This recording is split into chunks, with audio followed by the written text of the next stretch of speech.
Yeah, and I mean, I'm Mr. Social Media, so I'm going to give a piece of social media advice, but really put out there that you're going. Put out there on LinkedIn that you're going. LinkedIn's probably the key place to do it, but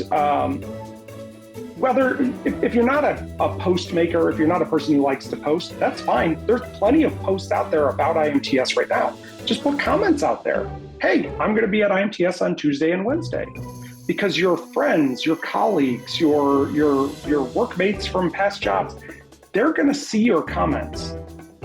And they're going to see that you're at IMTS. And they're going to contact you and say, hey, cool, I'm going to be at IMTS on Tuesday too. And you're going to be able to network even better. You're going to be able to see more things. You're going to realize your friend works at a new technology company you'd never even heard of, but has high value for you. But you never would have learned about it if you didn't have just put out there, hey, I'm going to be there Tuesday and Wednesday.